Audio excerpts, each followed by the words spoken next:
Bienvenue à l'IBEM, le cours de herméneutique, session numéro 6. Je suis Donato Anzalone.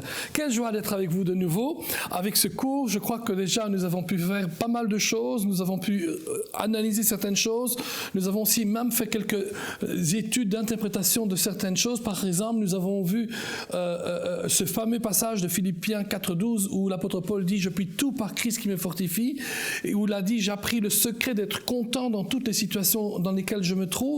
Nous avons vu comment et pourquoi il pouvait dire « Je puis tout par Christ qui me fortifie ». Et nous avons aussi analysé le mot « content » et nous avons vu que le mot « content » voulait en fait dire « auto-archeo » qui venait aussi, qu'on voit aussi dans 2 Corinthiens 12 et qui veut dire « autosuffisant ». Et Paul dit « J'ai appris le secret d'être autosuffisant dans toutes les situations dans lesquelles je me trouve ». Amen. Autosuffisant quand j'ai rien et autosuffisant quand je suis dans l'abondance. Et c'est important ça, parce que le vrai contentement chrétien, c'est ce contentement qui dit que j'ai rien ou que j'ai beaucoup, je vais toujours dépendre du Dieu Tout-Puissant. Et c'est ce que Paul nous dit. Amen.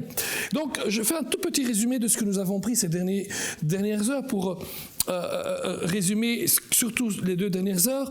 Nous avons parlé du système d'interprétation évangélique de l'Écriture. Nous avons commencer par des présupposés, des choses qu'on croit fortement, l'inspiration de l'Écriture. Nous savons que l'Écriture est inspirée, c'est la parole de Dieu. Rappelez-vous que la parole de Dieu ne contient pas la parole, elle est la parole. Sur le bout de le début de ma Bible ici, j'ai un texte d'un grand homme de Dieu, d'un père de la foi. Il s'appelait Smith Wigglesworth. Pour tous ceux d'entre vous qui êtes familiers avec tout ce qui est le monde charismatique, le monde pentecôtiste, vous devez certainement avoir entendu parler de Smith Wigglesworth.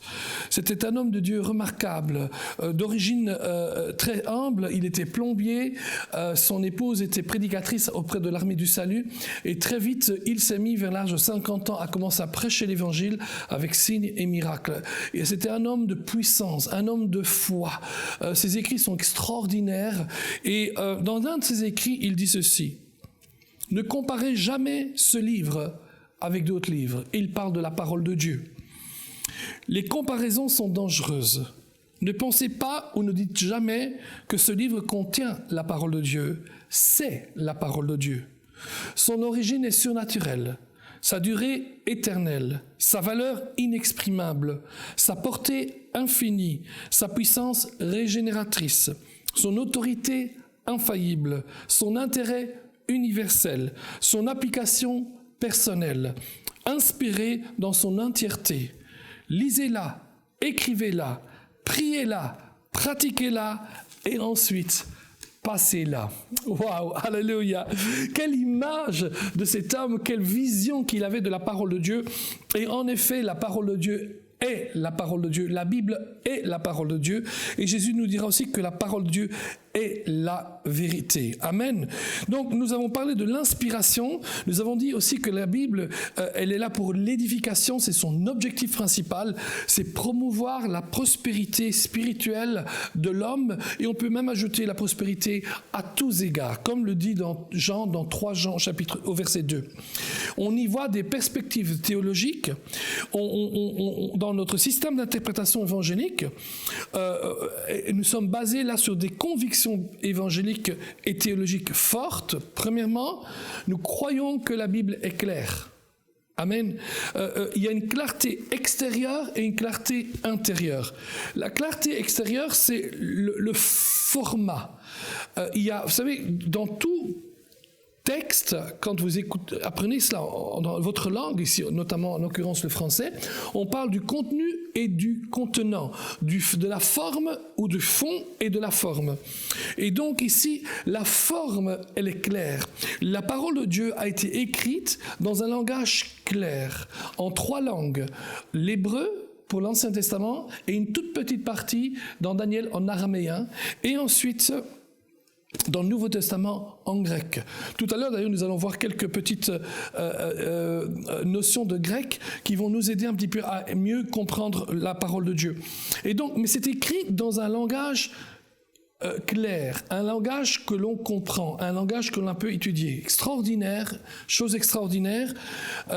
Ces deux langues, l'hébreu, l'araméen et le grec, sont multimillénaires. Imaginez-vous que le grec est parlé depuis des centaines d'années, c'est même des millénaires avant Jésus-Christ, et encore 2000 ans après Jésus-Christ, on parle toujours le grec. Certes, le grec moderne n'est pas le même que le grec actuel, mais quelqu'un qui étudie le grec de la parole de Dieu pourrait pas mal se débrouiller aussi avec le grec moderne, à part quelques mots qui ont changé bien sûr, quelques prononciations différentes et aussi un petit peu différent dans la grammaire. Mais donc il y a quelque chose de certain là, c'est qu'elle est claire. Mais aussi il y a une clarté intérieure, à savoir, même si je n'arrive pas à lire la parole de Dieu, j'ai de l'aide. Regarde avec moi dans 2 Corinthiens chapitre 1. Je pense que c'est 2 Corinthiens, mais si je ne me trompe pas, ne me lapidez pas, je trouverai de toute façon. Non, voilà. Oui, c'est 2 Corinthiens. Voilà.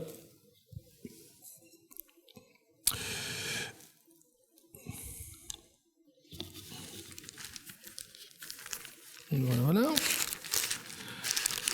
Non, c'est 1 Corinthiens chapitre 2.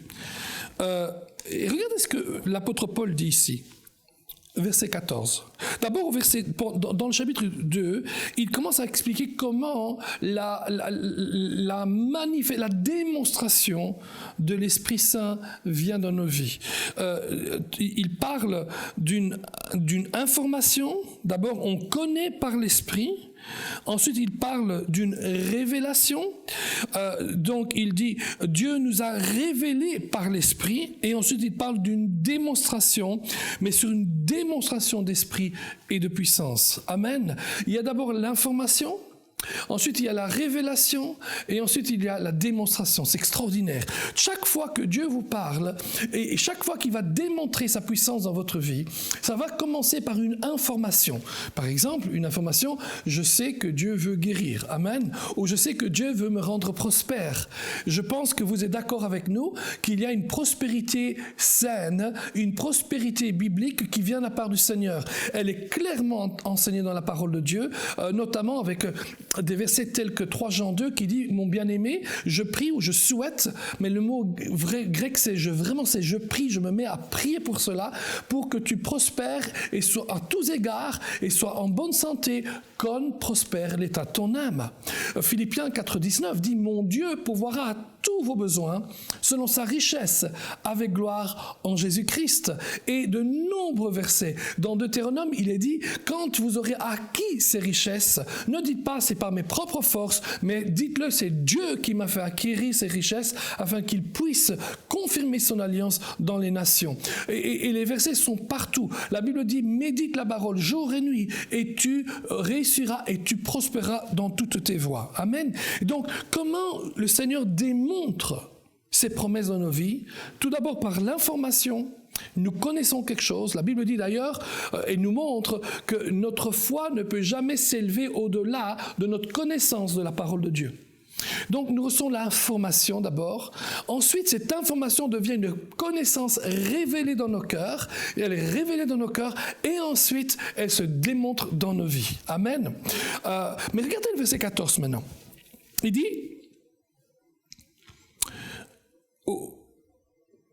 On va voir le verset 13. « En nous, et nous en parlons non avec des discours qu'enseigne la sagesse humaine, mais avec ceux qu'enseigne l'Esprit, employant un langage spirituel pour les choses spirituelles. » Donc là, directement, on se rend compte que la parole qui est claire, elle est clairement écrite avec des règles grammaticales correctes et claires et précises.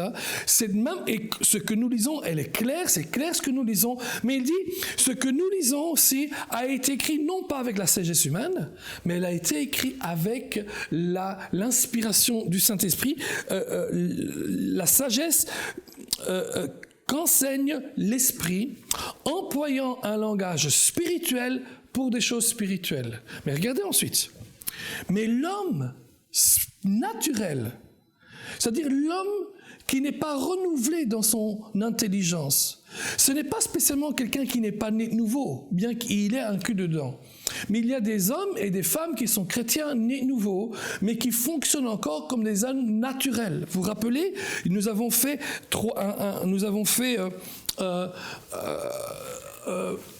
un schéma dans une des heures précédentes où nous avons expliqué certaines choses par rapport à l'homme et qui était régénéré dans l'être humain. Nous avons dit que l'homme, en fait, est, si vous vous rappelez le schéma, est formé de 3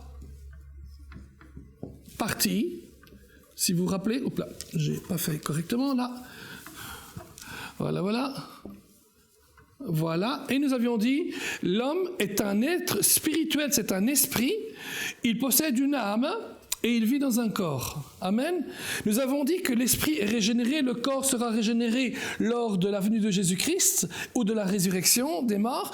Et nous avons l'âme. Et cette âme doit être renouvelée. Amen. Nous avons aussi dit que marcher dans la chair, c'est quand l'âme et le corps font de pair. Tandis que marcher dans l'esprit, c'est quand l'âme et l'esprit vont ensemble. En fait, l'âme et le corps, quand nous sommes nés de nouveau, l'âme et le corps sont ensemble, constamment ensemble. Et c'est ça notre chair. Et notre chair doit être renouvelée. Notre âme doit être renouvelée. Et lorsqu'elle se renouvelée, on va commencer à marcher de plus en plus dans l'esprit. Amen. Mais il y a des chrétiens qui ne renouvellent pas leur âme. Ils ne renouvellent pas leur intelligence. Quand Paul écrit aux Romains, il dit « Je vous en conjure, je vous exhorte à être transformés par le renouvellement de votre intelligence. » Il parle à des chrétiens. Il parle à des personnes qui sont nées de nouveau. Il parle à des personnes qui ont déjà des églises bien établies. Et donc il leur dit « Soyez renouvelés dans votre intelligence. » Et donc ici, dans 1 Corinthiens 14, Paul dit « Mais si l'homme naturel n'accepte pas les choses de l'esprit, mais l'homme naturel n'accepte pas les choses de l'esprit, car elles sont une folie pour lui, et il ne peut les connaître parce que c'est spirituellement qu'on en juge. L'homme spirituel, au contraire, juge tout et n'est lui-même jugé par personne. Amen. Et en fait, ce qu'il est en train de dire ici, c'est que l'homme naturel n'arrive pas à recevoir les choses de l'esprit. Pas parce qu'il n'est pas intelligent, pas parce qu'il n'est pas de bonne volonté, mais parce que les choses de l'esprit se révèlent par l'Esprit de Dieu. Donc, si notre âme n'est pas renouvelée, nous aurons constamment des problèmes à recevoir, pas l'information, mais à recevoir la révélation de Dieu, qui ensuite va se manifester en manifestation des choses de Dieu. Il y a information,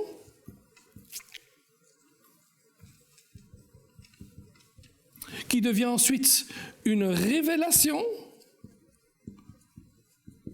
qui devient ensuite une manifestation ou une démonstration de l'esprit. Alléluia. Amen. Manifestation. Je crois que j'arrive encore à écrire en français. Amen. Hein?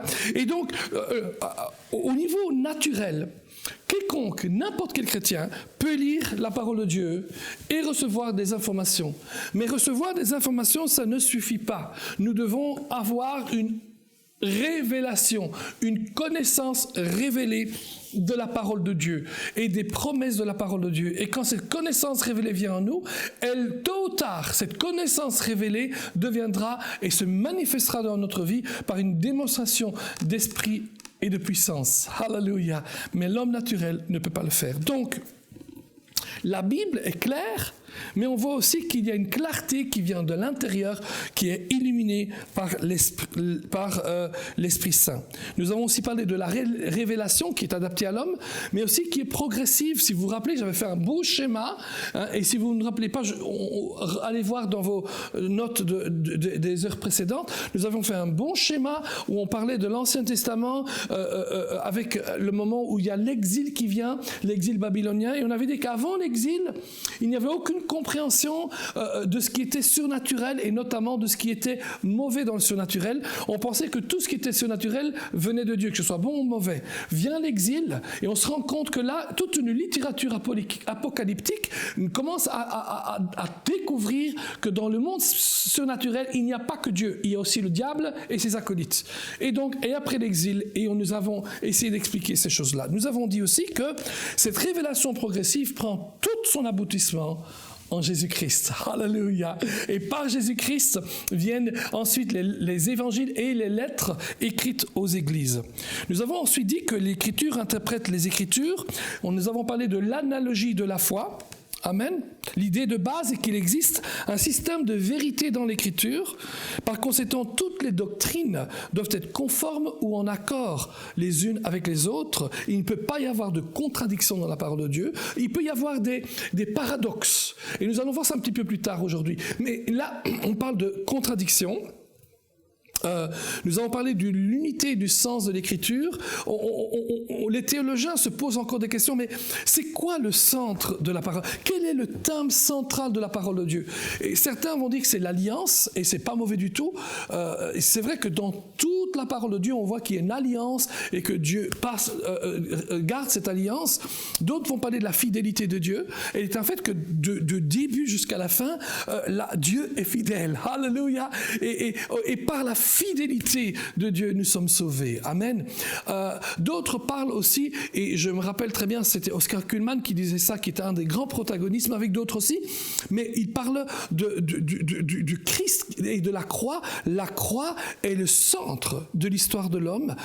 La croix est le centre de toute l'humanité. Amen. Avant et après, tout reporte à la croix. Avant la croix, tout portait vers la croix, et après la croix, tout porte de et vers la croix. Amen.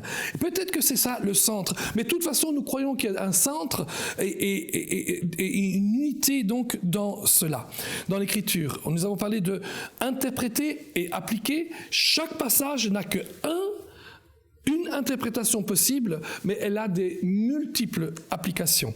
Amen. Nous avions parlé aussi de l'utilisation dévotionnel de la parole de Dieu. Nous n'allons pas retourner là-dessus aujourd'hui. Nous avons ensuite parlé de plusieurs choses, notamment nous avons relu ce fameux passage dans Néhémie 8, qui est probablement un des passages les plus forts, lorsque Esdras va lire la parole de Dieu. Et là, on voit qu'ils abordent la parole avec un esprit d'adoration. Ils reconnaissent ceux qui ont le don d'enseigner. Ils lisent clairement. Ils donnent un sens. Ils comprennent et ils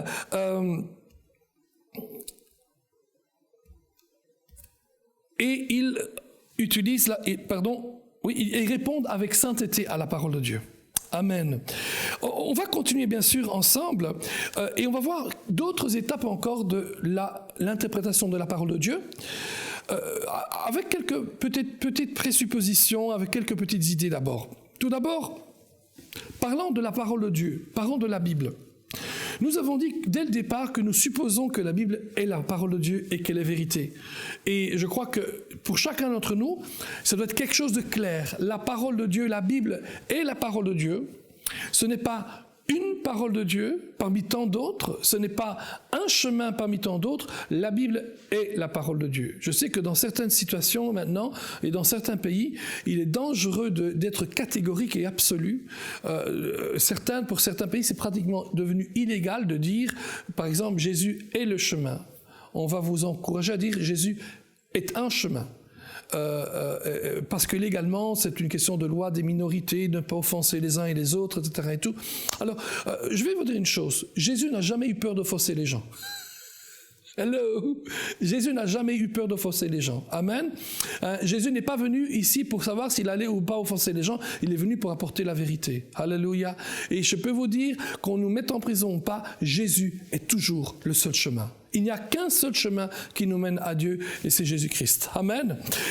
Donc, la Bible, l'Ancien Testament, le Nouveau Testament, a été écrit par une quarantaine d'auteurs sur un laps de temps de 1200 ans, mais la Bible a pour auteur un seul, c'est le Saint-Esprit, c'est le Dieu créateur, et c'est le Dieu qui nous a apporté la rédemption. Amen. En fait, ça a été transmis par des êtres humains, amen, imparfaits, et j'ai une bonne nouvelle, je suis imparfait et vous êtes imparfait aussi, amen. Mais malgré l'imperfection, nous savons que la parole de Dieu, la Bible est la parole de Dieu et qu'elle est l'autorité absolue dans notre vie, amen. La Bible est écrite aussi dans un langage, comme je l'ai dit, humain, normal.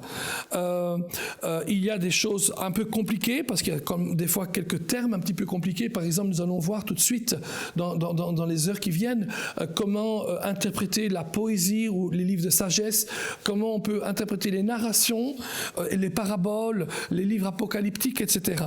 La Bible n'a pas de contradiction, mais elle peut avoir des tensions paradoxales. Je donne un exemple. Hop là, je vais vous donner un exemple. Imaginez-vous, et je crois que chacun d'entre nous sommes conscients de ces choses-là. Il y a dans la parole de Dieu des vérités, et on a l'impression, pas qu'elles se contredisent, mais qu'elles sont tendues l'une contre l'autre. Je donne l'exemple de la vérité de l'Église universelle et de l'Église locale. Moi, je ne sais pas pour vous, mais ça m'arrive bien sûr de marcher, de voir, d'aller dans les rues, mais aussi beaucoup de voyager, puisque je voyage dans de nombreux pays. Et la chose qui m'étonne de temps en temps, c'est de voir des gens, et je les rencontre, je les connais depuis des années, ils me disent « Ah, je dis, comment vas-tu, Jean-Pierre, tu vas bien, etc. et tout. Je vais très bien, comment ça va dans ton église locale, etc. et tout. Ah, mais moi, je ne vais plus à l'église locale. Comment ça, tu vas plus à l'église? Ah non, moi, je fais partie de l'église universelle. Mais c'est quoi ça? Oui, moi je suis pas pour l'église locale, je suis pour l'église universelle. Ce qu'ils essaient de dire par là, c'est qu'il y a une vérité. C'est que tous ceux qui sont nés de nouveau sont automatiquement partie de l'église universelle. Amen. À partir du moment où vous appartenez à Jésus-Christ, vous appartenez à l'église universelle. L'église universelle, elle est fondée de tous les croyants vivants et de tous les croyants qui sont morts en Christ. Amen. La parole de Dieu parle même d'une communion des saints. Amen. Donc, l'Église de Dieu, l'Église universelle, l'Église triomphante, c'est une Église qui est composée de tous les êtres vivants, mais aussi de tous ceux et celles qui ont connu Christ et qui sont morts en Christ et qui sont maintenant dans la présence de Dieu. Amen. Donc, je comprends ce qu'ils veulent dire. Ils disent, je appartiens à l'Église universelle, mais quand ils disent qu'ils n'ont pas besoin d'église locale, là, ils vont vers une autre tension, une vérité qui est en tension avec l'Église universelle. C'est qu'en effet, il y a l'Église universelle, mais il y a aussi l'Église locale. Dans tous les endroits où dans la parole de Dieu, on parle de l'Église, je crois que c'est 118 fois, plus de 98 fois ou 98 fois, ça parle de l'Église locale ou d'une Église locale. En fait, soyons honnêtes, il n'y a pas d'Église universelle s'il n'y a pas d'Église locale. L'Église locale, l'Église universelle n'est visible qu'au travers des églises locales. Vous voyez ce que je veux dire? Et c'est important de saisir cela. L'Église locale, c'est le cœur de Dieu. Amen. Et le cœur de Dieu va bien sûr se refléter ensuite dans l'Église universelle. Mais personne ne peut dire, je suis dans l'Église universelle, je n'ai pas besoin d'église locale. Comme personne ne peut dire, je suis dans mon église locale, c'est la seule qui apporte le salut. Non. On a besoin de tout le monde, et toutes les églises qui servent Dieu et qui prêchent la parole de Dieu sont des églises locales. Deux vérités qui se vont en tension. Il y a une autre, par exemple, vérité qui est en tension avec une autre vérité, par exemple, c'est l'autorité du croyant. Le croyant a une autorité. Vous avez autorité. La Bible dit que le Seigneur vous a donné toute autorité pour marcher sous la puissance des scorpions, des serpents et toute la puissance de Satan. Amen. Alléluia. Vous avez une autorité formidable. Vous avez l'autorité de chasser les démons. Vous avez l'autorité d'imposer les mains aux malades pour que la malade soit guérie. Vous avez autorité pour chasser la maladie de votre propre vie. Vous avez autorité pour arrêter les circonstances de la vie. Je me souviens, j'étais tout jeune. marié avec mon épouse, j'avais 2 enfants en voiture, un enfant en voiture. À l'époque, mon premier était déjà en Sicile avec mes parents, allé en vacances là-bas. Et j'ai roulé en voiture avec ma femme et ma petite fille. Et alors que nous roulions, nous étions à peine quittés Rome, que nous sommes tombés dans une tempête de pluie comme je n'avais jamais vu de ma vie. Nous étions sur l'autoroute, nous roulions à 120 à l'heure, comme on peut rouler en Italie à 120 à l'heure, même on peut rouler à 130 à l'heure, en tout cas à l'époque là, et encore à l'époque où je vous parle. Et tout d'un coup, une tempête de pluie, mais tellement forte, que tout est devenu noir. On ne voyait plus rien. Pour vous dire, il y avait tellement d'eau qui tombait qu'on ne voyait même pas le bout du capot de la voiture. Et imaginez-vous, je roule à 120 à l'heure dans une autoroute. Certes, une fois qu'il pleut comme ça, je ralentis à 80, 90, mais je ne sais pas si je peux m'arrêter, parce que je ne vois ni devant, ni en arrière, ni à côté, ni à gauche. Il y a marqué, j'ai vu qu'en roulant, il y avait un petit panneau qui disait en cas de grosse tempête, sortez. Bien sûr, c'est super sortir. Il faut encore savoir là où elle est la sortie. Hello? Et donc, on était bloqués. On était convaincus qu'on allait mourir ce jour-là. Mais une chose est certaine, c'est que Dieu avait un autre plan. Amen. Et Dieu avait son dernier mot. Ma femme et moi, nous avons pris autorité contre la tempête. Nous avons dit dans le nom de Jésus, arrête-toi. Eh bien, au moment où j'ai dit arrête-toi, la tempête s'est arrêtée complètement. Alléluia. Malheureusement, ce jour-là, il y a eu quelques morts. Mais ma femme, moi et ma fille, nous n'étions pas morts parce que nous avons pris l'autorité du croyant dans notre vie. Amen. Donc, il y a cette vérité de l'autorité du croyant. Mais il y a aussi une autre vérité qui peut des fois être en tension avec cette vérité, c'est que nous sommes aussi des hommes appelés à être humbles devant Dieu. Alléluia. Et il y a des moments où on va utiliser l'autorité du croyant, mais il y a un moment où on va dire aussi, Seigneur, je n'y arrive pas. J'ai besoin de toi. Viens m'aider. Aide-moi, je t'en supplie. Alléluia. 2 vérités qui se contredisent. Une troisième exemple, et on va arrêter là avec cette tension-là. Imaginez-vous, c'est 2 vérités qui se réalisent dans la vie. Une, c'est la vérité de l'influence démoniaque qui peut y avoir sur quelqu'un. Des personnes peuvent littéralement être influencées par des démons et ils vont faire des choses, pas parce qu'ils ne peuvent pas dire non, mais parce qu'ils se sont abaissés en dessous du démon, ils se sont, comment on dit ça en français, ils ont cédé leur volonté au démon et donc ils cèdent à l'harcèlement du démon et à tout ce que les démons leur demandent de faire. Et c'est dur. Moi, j'entends beaucoup de gens qui me disent « Pasteur, viens, aidez-moi parce que je n'en peux plus. Chaque fois, le diable, le démon me pousse à faire ceci et cela, etc. etc. » Alors, quelquefois, c'est vrai. Il y a cette possibilité-là que des démons viennent. Mais savez-vous, c'est pas si vite que ça non plus. Ça peut arriver. Mais il y a aussi une autre vérité. Et cette autre vérité vient en contreposition avec celle-ci. C'est 2 vérités en tension. Et cette vérité, c'est la chair. Alors, vous vivez aussi encore dans une chair, vous vivez dans un corps, amen, et votre corps et votre âme ensemble forment la chair dans votre vie. Et quelquefois, c'est pas un diable ou un démon, mais c'est la propre chair. Et il faut savoir faire la part des choses. Je sais que c'est plus facile de dire « démon, je te chasse de ma vie » que de dire « chair, je te crucifie ».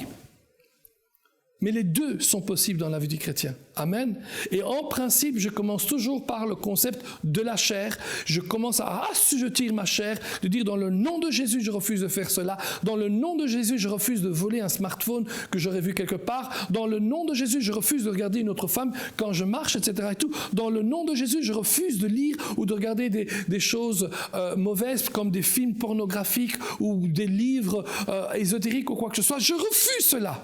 Amen. J'ai autorité sur ma chair. Amen.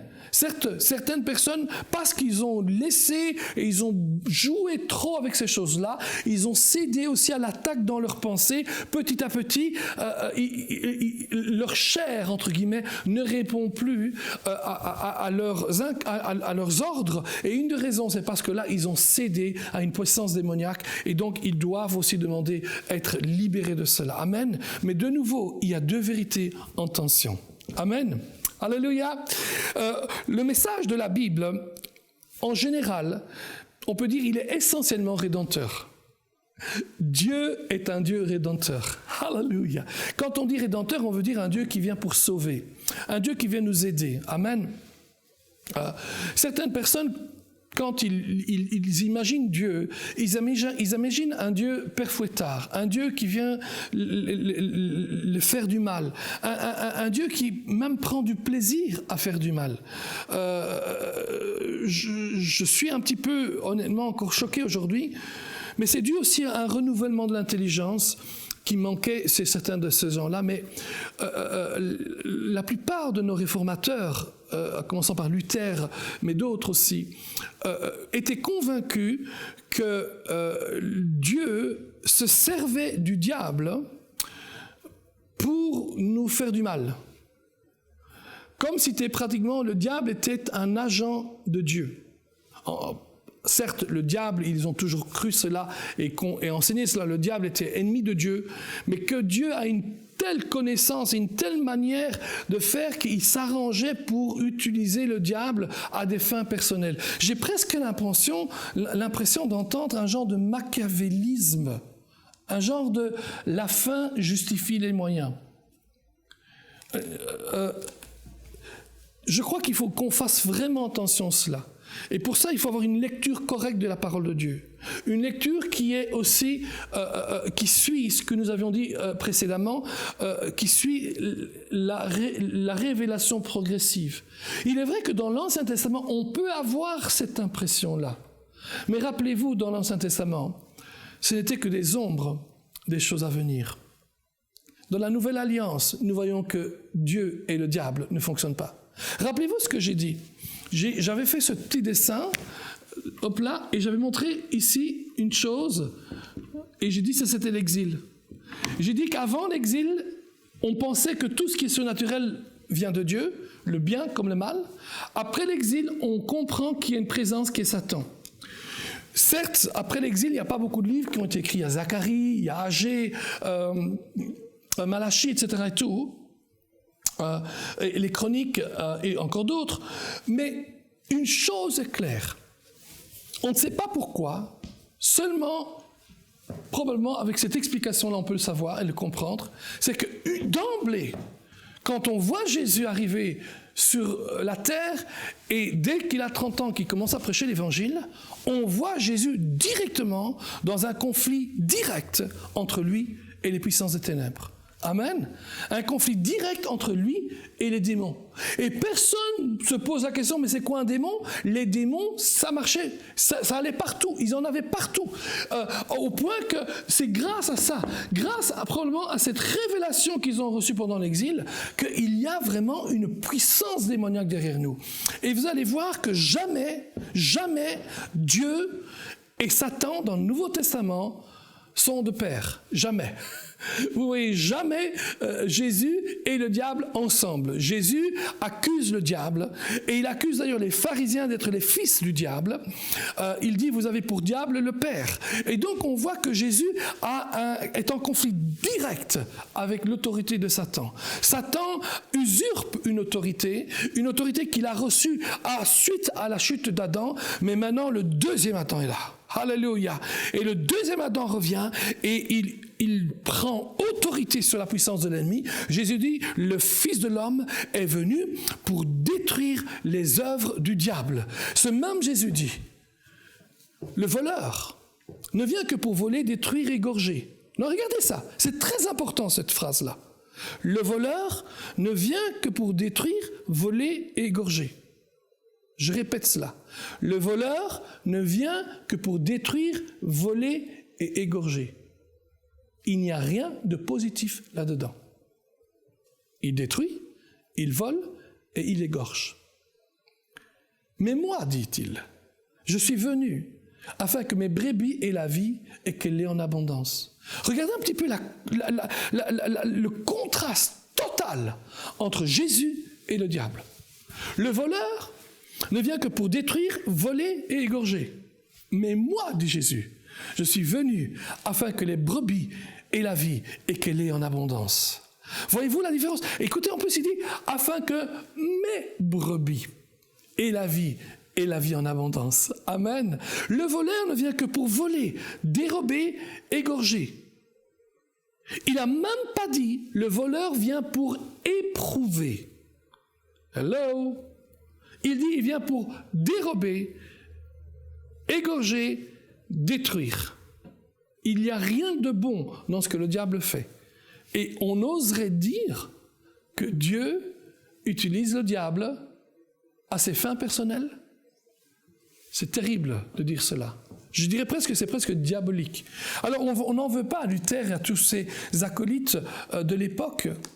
À nouveau, ils avaient d'autres chars à fouetter et ils ont certainement apporté des choses extraordinaires. Et si nous sommes là aujourd'hui et que nous prêchons l'Évangile, c'est sur la base de la vérité fondamentale que Luther a découvert. Le juste vivra par la foi. C'est par la foi que nous sommes sauvés, par la grâce que nous sommes sauvés au moyen de la foi et ce n'est pas par nos œuvres. Amen. Mais c'est vrai aussi que en tant que réformateurs, il y avait des choses qu'ils n'avaient pas encore comprises, mais gloire à Dieu, nous les avons compris. Rappelez-vous ceci, quand Jésus dit « le voleur vient pour détruire et égorger », il n'y a rien de rédempteur là. Mais Jésus est venu. La Bible dit dans Sophonie chapitre 3, verset 17, que l'Éternel est le puissant qui sauve. Alléluia. Une autre version dit, il est le héros qui sauve. Il dit, j'exulte de joie en pensant à toi. Alléluia. Il est le puissant qui sauve. Notre Dieu se révèle avant tout comme un Dieu rédempteur. Amen. Et cette rédemption s'adresse au monde entier, pas à certaines personnes, mais au monde entier. Amen. Nous avons tous été élus. Toutes les personnes dans le monde ont été élues pour être sauvées. Malheureusement, pas tous seront sauvés. Amen. Waouh! Donc, waouh, je suis très content là de ce qu'on est en train de voir.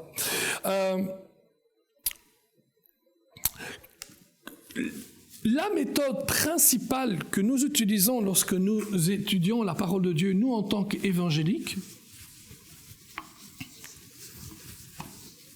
c'est une méthode, comment je l'appelle là? Oui, moi je vais l'appeler ça comme ça. Historico-grammatical.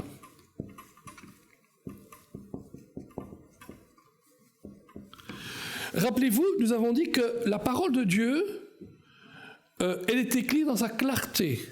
Nous avons dit qu'elle est claire dans son texte, elle est écrite avec un langage clair, certes qu'on ne connaît pas tous, mais qu'on peut apprendre, et gloire à Dieu que d'autres gens ont appris pour nous. Je ne connais pas l'hébreu, je me débrouille très très bien en grec, mais pas en hébreu. Je me rappelle très bien cet orateur qui disait « Oui, je ne connais pas le grec, mais j'ai déjà assez difficile avec mon français, alors imagine-toi si je dois encore apprendre le grec. » Je le comprends, hein, mais il n'était pas en train de dire que c'est pas bon d'apprendre le grec, ce qu'il est en train de dire, c'est que lui, déjà l'anglais, ça lui suffit, mais aussi parce qu'il y a beaucoup de gens qui ont fait des travaux et nous pouvons nous inspirer de ces travaux-là. Mais donc, notre méthode est avant tout une méthode historico-grammaticale, à savoir que nous basons principalement sur le texte.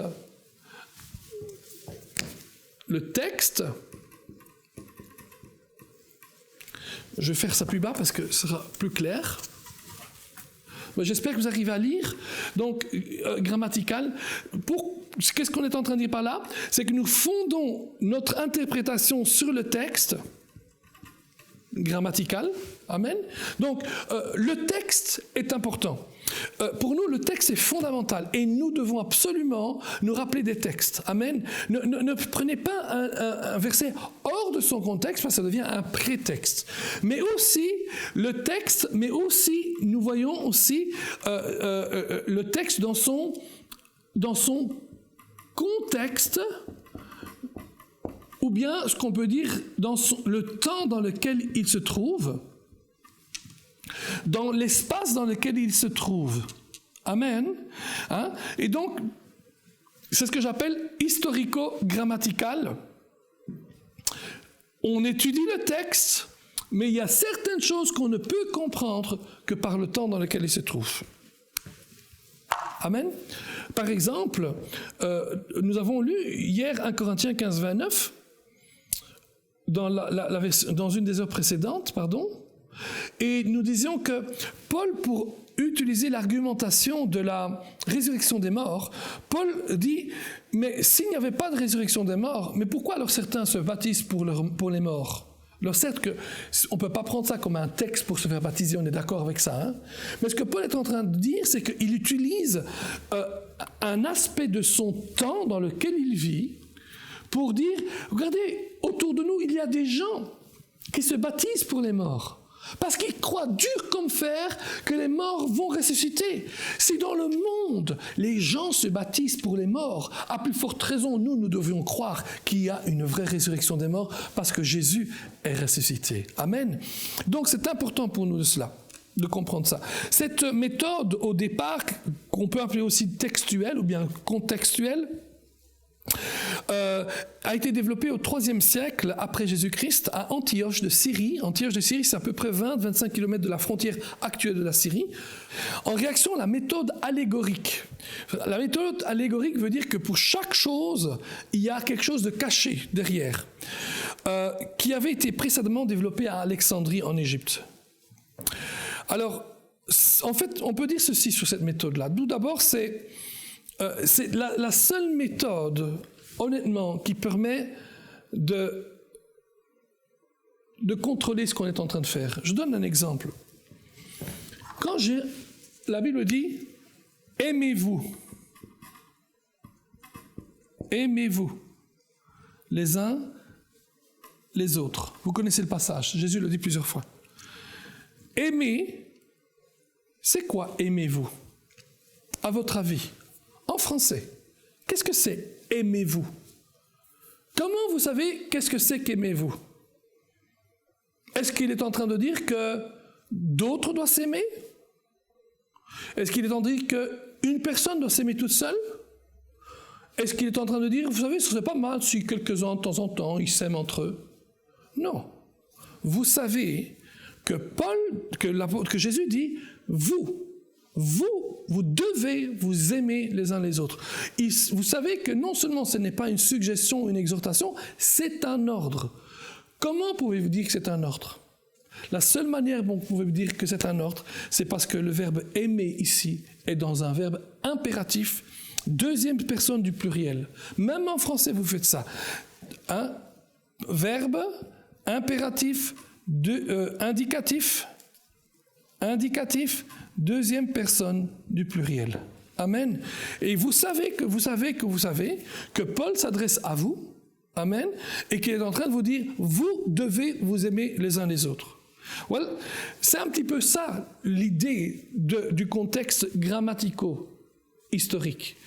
La grammaire nous donne des informations fondamentales sur ce que le texte veut dire. Et on ne peut pas, honnêtement, lire un texte de la parole de Dieu sans faire attention à cette partie-là de la grammaire. De même, la partie historique est des fois nécessaire. Dans la partie historique, on peut aussi ajouter... Dans la partie historique, on peut ajouter tout ce qui a rapport avec tout ce qui est historique, le temps, le contexte dans lequel les choses ont été données, à savoir la culture, la géographie.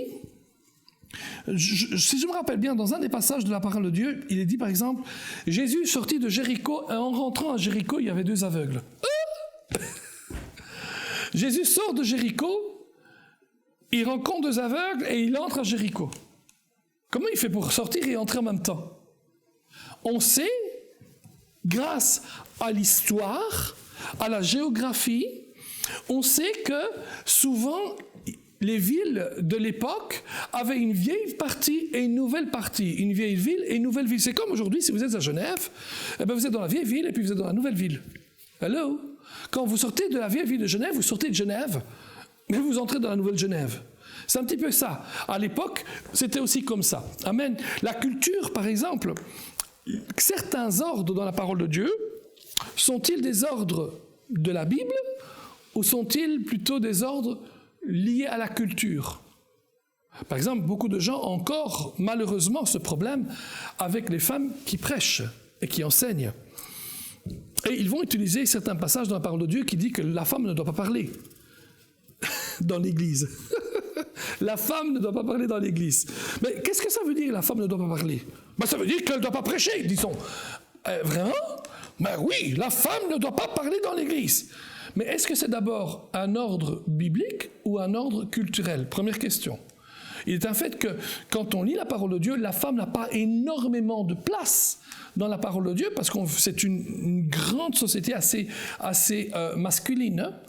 Mais on voit aussi que dans la parole de Dieu, beaucoup de femmes ont la parole, dans l'Ancien comme dans le Nouveau Testament. Et pourquoi vous dites que la femme ne doit pas prêcher dans l'Église? Où c'est que vous trouvez dans la parole de Dieu où il est clairement écrit que la femme ne doit pas prêcher? Oui, mais il est dit qu'elle ne doit pas parler. Ouais, dans la parole de Dieu, parler et prêcher, ce sont deux mots différents, ce sont deux choses différentes. Alors, chaque fois que le mot « parler » dans la parole de Dieu est utilisé pour dire prêcher l'Évangile, il y a toujours un substantif après. Il parle, il annonce l'Évangile. Il annonce la parole de Dieu. À ce moment-là, on aurait compris cela. Mais quand il dit « la femme ne doit pas parler », nulle part il est dit. Elle ne doit pas annoncer l'Évangile. Elle doit simplement pas parler. Alors on pense, beaucoup de gens pensent, de nouveau on retrouve dans l'espace du temps, de la culture, de la manière dont on faisait les choses là, que il arrivait, parce qu'il parle aussi d'être instruite à la maison et tout, que probablement une partie de ces femmes à laquelle il dit cela, et notamment en Corinthe, une partie de ces femmes n'étaient peut-être pas instruites comme il fallait, elles avaient des difficultés à comprendre la parole de Dieu, et au lieu de chaque fois demander à leur mari pendant la réunion, qu'est-ce qu'il a voulu, etc., il dit, la femme ne doit pas parler. C'est une interprétation comme l'autre, hein? D'accord? Mais faisons attention, est-ce que c'est culturel, est-ce que c'est géographique, etc. Et donc, on tombe quand même une chose ici dans une sorte d'interprétation historique. D'ailleurs, quand Jésus parle de la géhenne, vous rappelez-vous, pour donner une image de l'enfer, la géhenne est quand même un lieu à Jérusalem. Aujourd'hui encore, si vous allez à Jérusalem, vous allez voir sur les flancs de la vieille ville, vous allez voir qu'il y a cette fameuse petite vallée qu'on appelle la vallée de la Géhenne. C'est un petit peu le dépotoir de la ville où tout brûlait constamment, etc. Et tout. Et Jésus utilisait un dépotoir pour illustrer combien mauvais sera l'enfer. Notre première et ultime tâche dans l'interprétation de la parole de Dieu, c'est de comprendre aussi clairement que possible ce que les auteurs bibliques disaient à leur époque et ce que ceux qui écoutaient pouvaient comprendre ou avaient compris, et aussi comment les vérités que les auteurs ont écrites, que les auditeurs ont compris, comment nous aujourd'hui nous pouvons le comprendre et l'appliquer dans notre vie de tous les jours, dans notre vie personnelle. Amen. Fouf. En dehors de tout cela, il ne peut pas y avoir de véritable interprétation. Donc, je fais un petit résumé ici, ce que je viens de dire, parce que c'est bien que vous ayez cela devant vos yeux. L'objectif, c'est de dire comprendre ce qui a été dit. Amen. Comprendre ce que les, on va dire, auditeurs, le lecteur a compris. Et ensuite, comprendre et appliquer aujourd'hui. Waouh! C'est ça qu'on essaie de faire. Et pour y arriver là, on utilise ce qu'on appelle la méthode historico-grammaticale. Amen. Ou grammatico-historique, c'est comme vous voulez l'un ou l'autre. Peut-être que plus clairement et peut-être plus judicieusement, on pourrait utiliser le terme grammatico-historique, parce qu'avant tout, c'est la grammaire qui va tout gérer. Je vais l'écrire peut-être mieux ici. Je crois que pour la précision, c'est beaucoup plus clair. Grammatico-historique. Amen. D'abord, ce qui est intéressant dans cet ordre-là, c'est que d'abord, on va lire le texte, on va tout faire dans le texte, on va creuser le texte, on va lire le texte dans sa langue originale. Si on ne connaît pas la langue originale, on va se débrouiller en prenant des bons outils qui existent. En français, il y a quand même des outils maintenant qui existent de plus en plus. Si vous avez l'occasion de connaître une autre langue, notamment soit l'anglais, soit l'espagnol, il y a beaucoup écrit dans ces deux langues-là. Mais déjà, en français, on se débrouille très bien. Il y a de très bons écrits. Donc, on va d'abord creuser le texte. Amen. On va creuser dans le texte. On va voir le texte. On va essayer d'analyser le texte. On va essayer de voir la grammaire, la syntaxe. Et toutes ces choses sont importantes.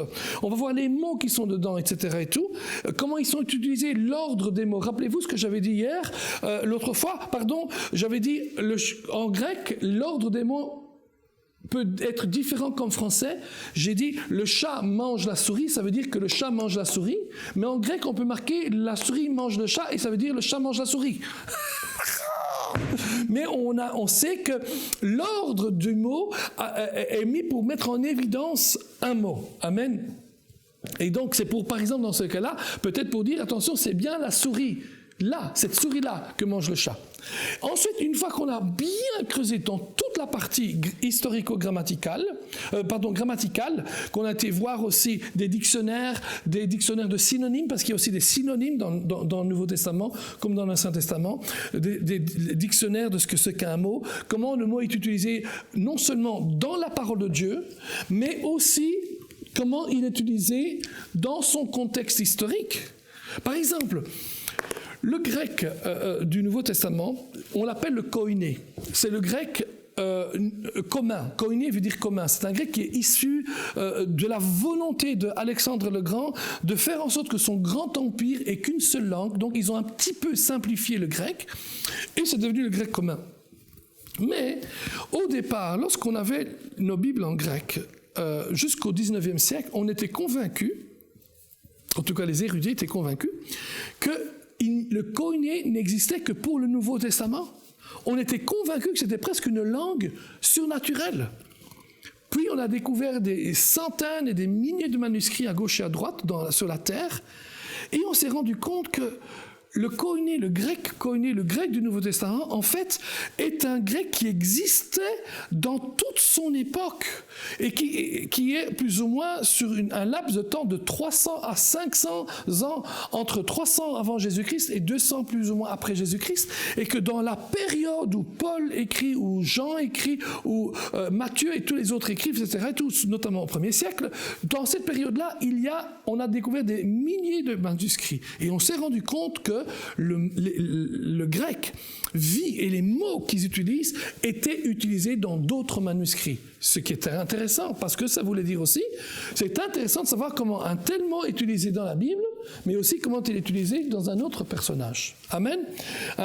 Mais une fois qu'on a vu tout cela, on va aussi voir la partie historique, et on va essayer de voir qu'est-ce que ce mot vient faire dans son histoire, comment cette phrase ou ce concept se va dans cette histoire. Et c'est comme ça que petit à petit, on arrive à gérer la chose. Par exemple, l'histoire du fils prodigue.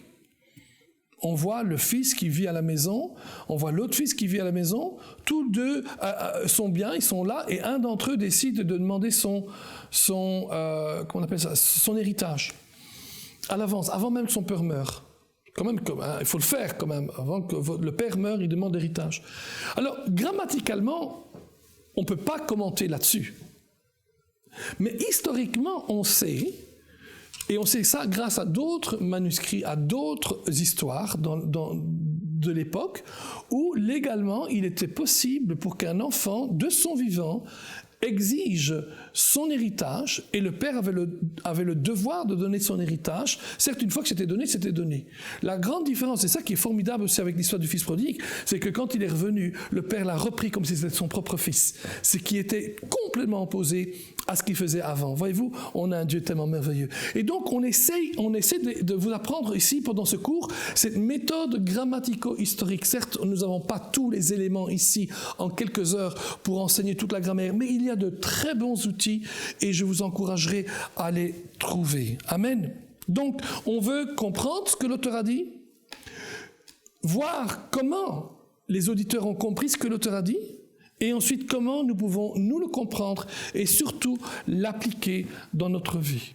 Amen. La parole de Dieu est un livre à appliquer. Ne restez jamais, inerte devant la parole.